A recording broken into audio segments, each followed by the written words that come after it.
it's also a differentiator. Not many businesses are pushing on as fast as they can be within responsible business. I would give out a call to action to anybody listening that hasn't done as much when it comes to responsible business or considering B Corp. Come join us, come talk to us. But at the moment, there's not many of us.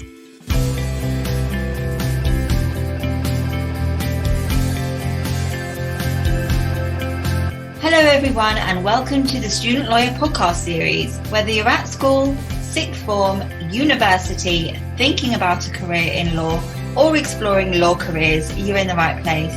We are the one-stop shop for student lawyers. If you'd like to join the Student Lawyer as a writer, please email hello@thestudentlawyer.com.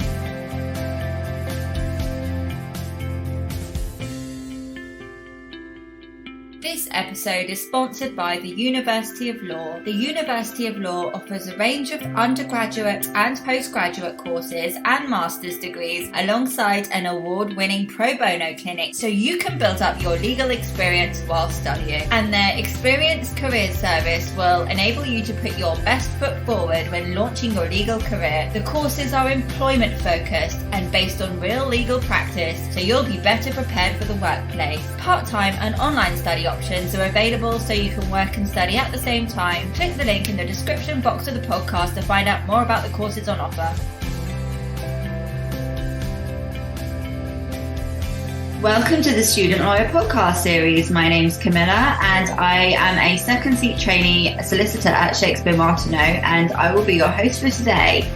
In today's episode, we're delighted to be joined by Ben Buckton, who is Group Chief Operating Officer at Shakespeare Martineau, and Helen Hay, who is Head of Culture and Sustainability. In this episode, we're going to be talking about two of my favourite topics, business and sustainability. And Ben and Helen have kindly agreed to come onto the show to talk to us about Shakespeare Martineau's recent B-Corp certification achievement and the importance of sustainability in business. So welcome to the show, Helen and Ben. Thank you so much for joining us today. Thank you for having us. Hi, Camilla. Thanks for having us. And so it would be great if we could start off the episode by just maybe you providing an overview of your roles at Shakespeare Martineau. So I'll go for myself as my role is culture and sustainability at Ampa Group, which has 7 brands, which keeps me busy, and Shakespeare Martineau is one of those. And from a culture perspective, it's ensuring that our words and actions match, that our people are feeling engaged, motivated, and it's a place that they want to be and develop their career.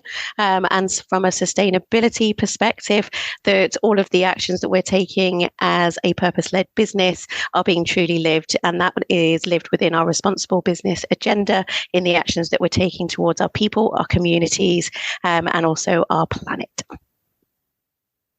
Ben Buckton. So I'm currently group COO for Ampa, which obviously includes Shakespeare Martineau as our largest law firm within the group. I actually joined the business 4 years ago as CMO, so Chief Marketing Officer, and my background is essentially strategy, marketing, customer and growth. And I've done that outside of the professional services and legal industry for the past couple of decades, both in the UK, Europe, North America, and in Asia as well for a while.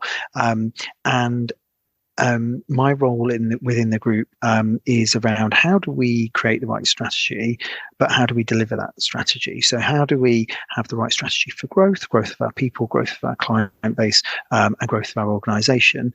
And how do we create the environment, the infrastructure, and I guess the circumstances to be able to deliver that strategy? And how do we create that success?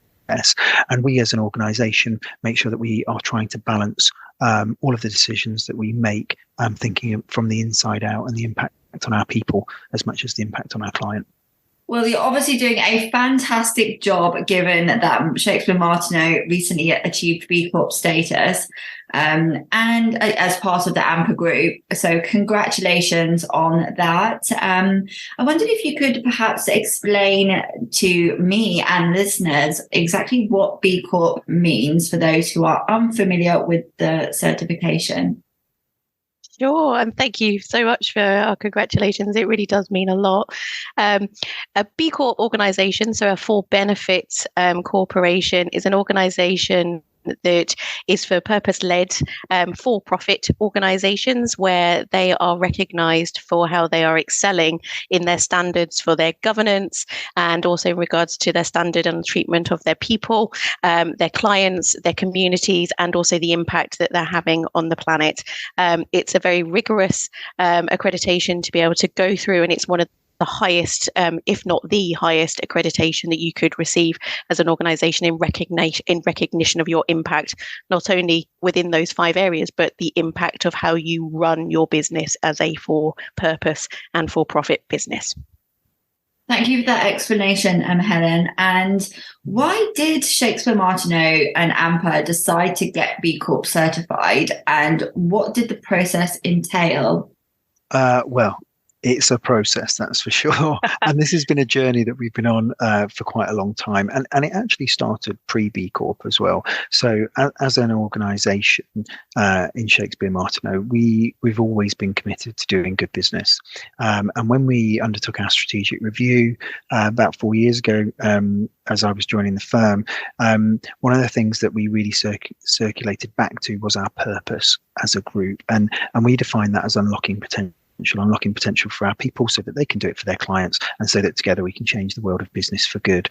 And that changing the world of business, as you can imagine, it's a number of different connotations in that, but it's about, ultimately for us, about doing good business, so ethical business and business that considers all stakeholders, which is where we then came to all of the things that the business was already doing on charitable support, corporate social responsibility, environmental sustainability, as well as equity, diversity and inclusion. So we already had huge amounts of programs running across the group.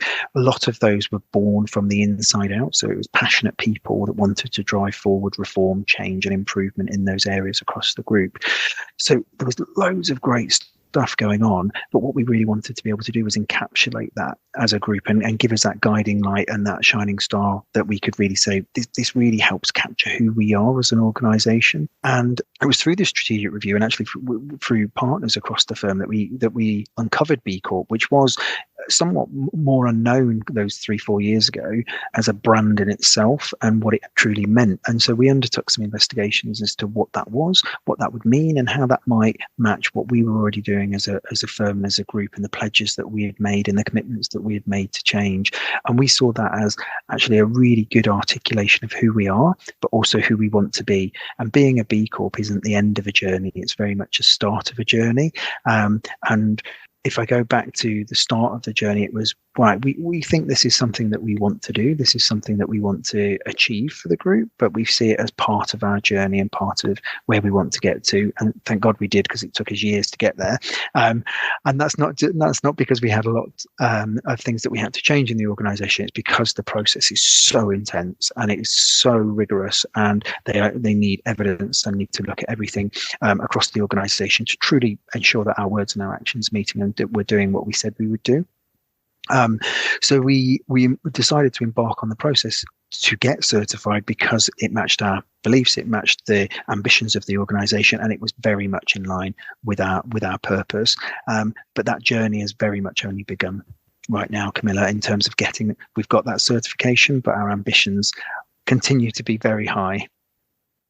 That's great. And in terms of profit and sustainability, do you think that law firms or businesses and law firms can both be socially responsible and profitable at the same time? Or is there a trade-off? Does something have to give? No, and I think this is a common misconception that's taking up a lot of discussion at the moment. And I think it's a good discussion, but there are lots and lots of myths. And one of my aims is to try and get those myths busted, really. I think it's a different way of doing business. It's working with your local areas, looking at your local suppliers and the impact that you're having. That doesn't necessarily mean that that's going to cost more. It's around making those sensible choices in the types of products that you're using. But also, as we're needing to consider the impact that we're having on our planet, For us as a business, we're working towards achieving a net zero and getting our targets and our actions in place to make sure that we're making incremental change and improvement on that every single year. Through doing that, it requires investment, but it also releases a significant amount of efficiencies in how we run our business, how we actually work with each other.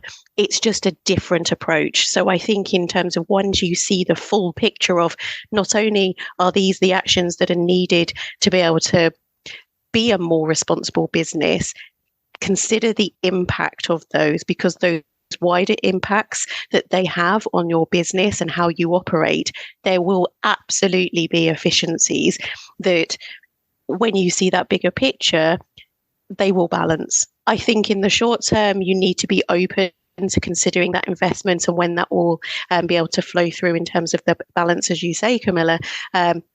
But as long as you're very clear on the impact and what that's going to do and the efficiencies it will make, it absolutely can do. And work with colleagues and work with those within the business space to be able to test and challenge each other on what has worked. And I think this is at the moment where that conversation is. People aren't stepping off the ledge to do something because it is that fear of balancing that cost impact, whereas actually so many people are doing it. Ask for help. And I think that's something that as a business collective, hopefully that myth and that misunderstanding can slightly start to change. And profit and purpose, absolutely, as Helen says, can go hand in hand in any organisation. And if business looks to only social impact and charitable and CSR type organisations to help change the world and solve the climate emergency and create equity, diversity and inclusion and support local communities, then we will not make the change that's needed both in our societies and both in the economy and the economy of the future, and especially in the UK, where we need to see economic development and investment and from overseas, both in things like clean tech, health tech, green tech. I would argue that our business in the future won't be able to be profitable unless it's purposeful, and especially as more organisations will need to look to their supply chain. Yep. And we'll be looking at their supply chains to ensure that they meet their own standards, and also looking to their supply chains to help them meet thresholds and their own ambitions for improvement. One, because that will be demanded of those businesses by their clients, just as it is for us in Shakespeare Martineau and across the wider Ampa group by our clients. But equally, government policy is likely to drive that as well. So I would say there is no choice. The future is here, and what we as an organisation recognise is we want to attract great talent, we want to attract great clients, we want to drive a great business. We will just make conscious decisions about where we spend our money, how we invest in our people, how we invest in our clients, and some difficult decisions potentially about the sorts of clients that we work with in the future. Thank you for busting those myths. I think you've definitely given us a lot to think about, and it's great that, this certification and the work that Shakespeare Martineau is doing is clearly, doing well to sort of get ahead. But like you said, Ben, the future is here, so it's not even really getting ahead anymore. It's just doing the right thing for business. And so what are the wider benefits of being a responsible business? Yeah. If I start, and then I'll let Helen come in, but because I think that the biggest benefits, obviously, of being a responsible business, in my view, is one, obviously, about supporting and protecting the planet, supporting and protecting people, and supporting and protecting communities. Those are the benefits that we have to recognise, and we do recognise as we have changed our articles of association to make sure that as an organisation we are recognising and making decisions based on the benefits of all of those things. So those are the wider benefits that have to be first and foremost. The benefits to us as an organisation, though, I'll let Helen go on to. Thanks, Ben. I think to follow on actually from your previous question, and as Ben was saying, in that we need to be having that consideration to the impact that we're having now. It cannot wait. So the sooner that businesses are doing that, those are the benefits, because we are making progress against our communities, our people, and also the impact to our planet.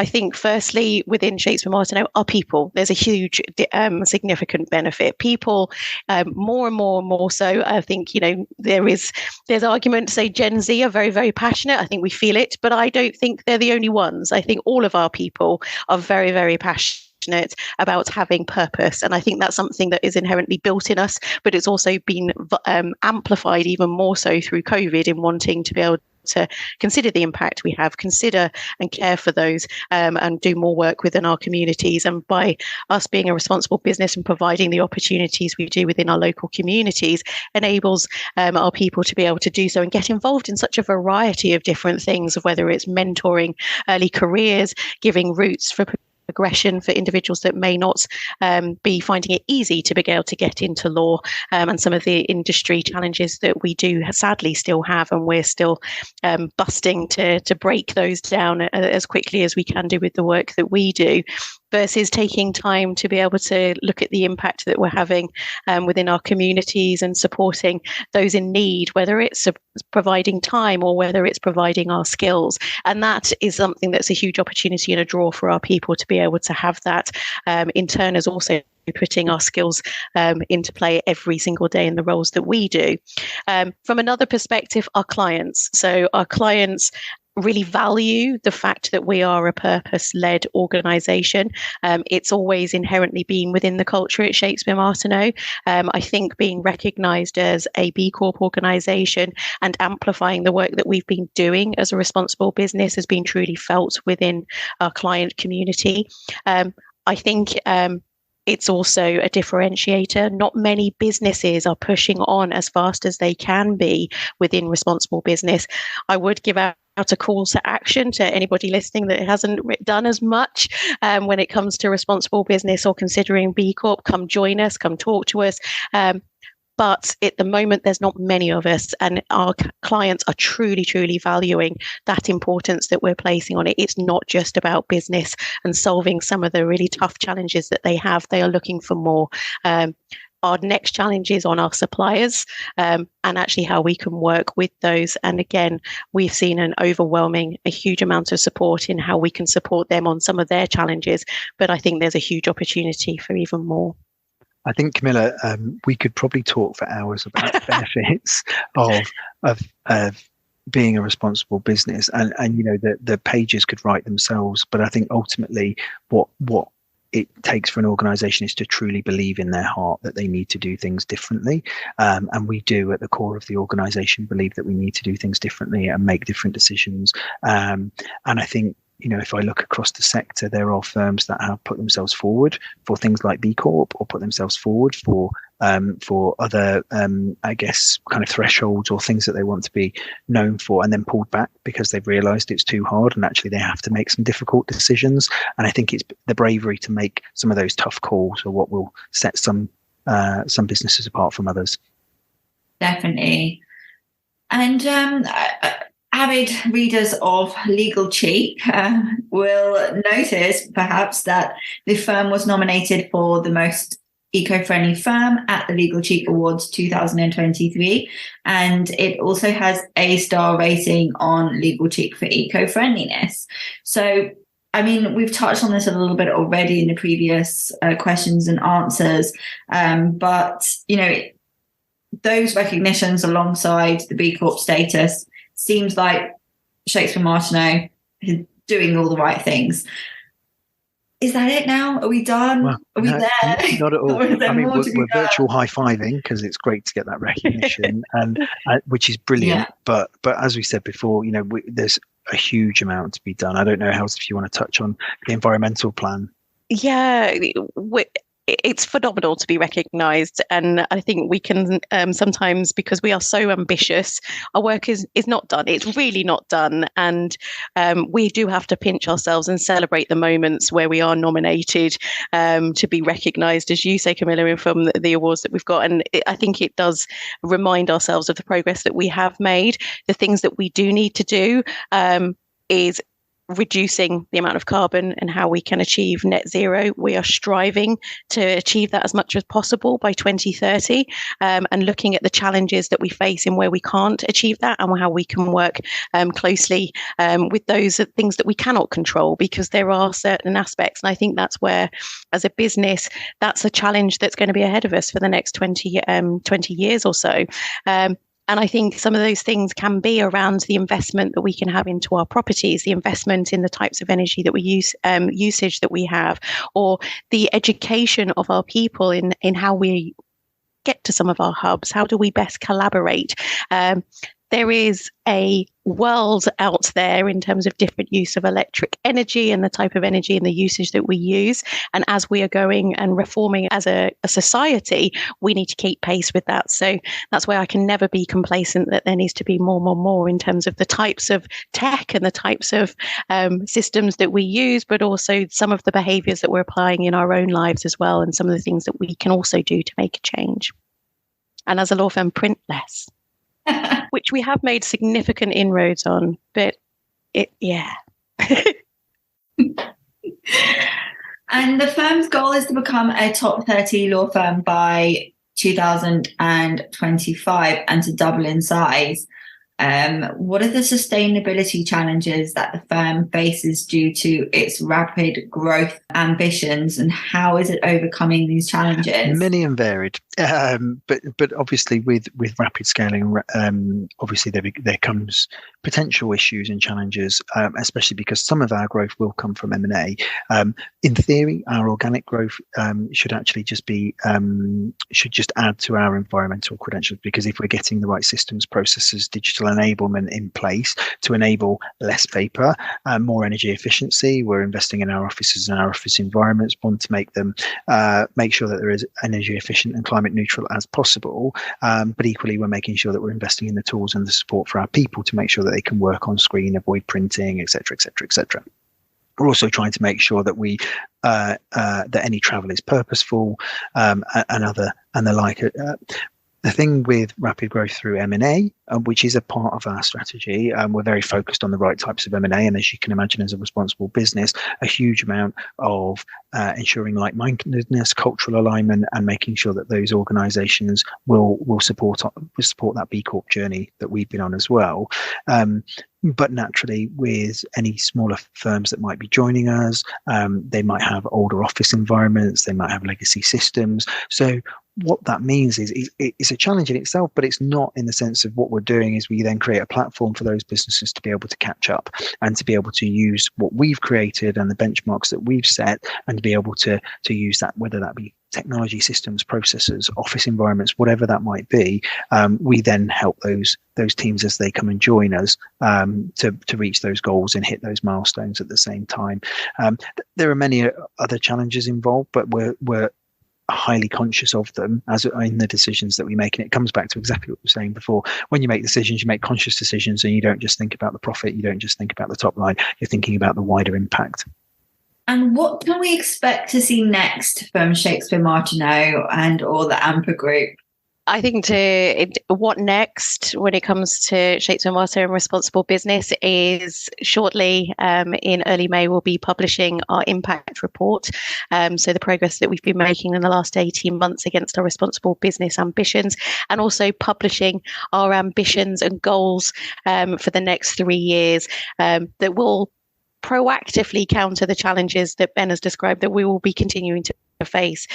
We need to make sure that we are constantly pushing to make faster progress in areas to make sure that we can counter those challenges that we can't foresee. There's many that we can see on the horizon, but the things that we have learned in the last 3 years is that things do come left field. And however we can make progress in those, there is through our growth as an organisation, Shakespeare Martineau can get involved in a significant amount of opportunities within our local communities. And that is something that we're passionate around providing far more opportunity for in the forthcoming couple of years, and also the impact and the investment that we can provide into our communities and community projects that really are held dear to our office and local regions.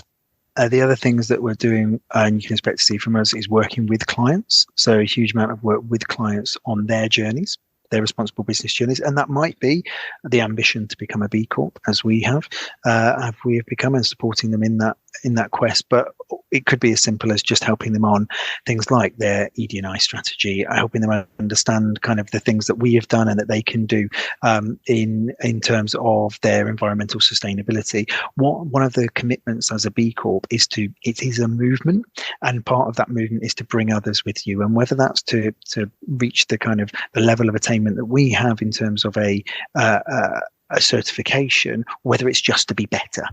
Doing business better is better than not doing any change at all. And so you can expect to see more from us in advocating for that change. We're a backer of the Better Business Act, which seeks to make all UK businesses commit to people, planet, purpose at the core of their organisation. You can expect more from us on that. You can expect more from us on trying to champion diversity in the sector. You can expect more from us on driving inclusivity within our own organisation, and hopefully you can expect more from us from a growth journey perspective as well. So yeah, lots to be excited about, I think, for the future of the organisation. I'm very excited to see, everything that comes out of the firm. It's a true pioneer. It's clear to see.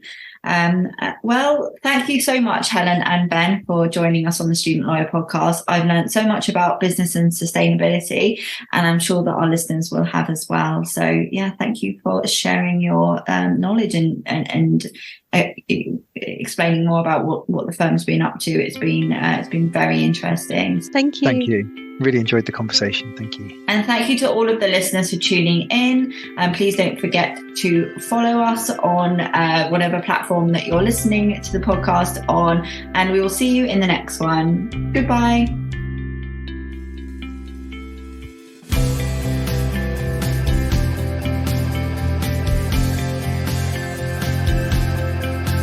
To hear more of the Student Lawyers podcast, hit the subscribe button and leave us a star rating and review.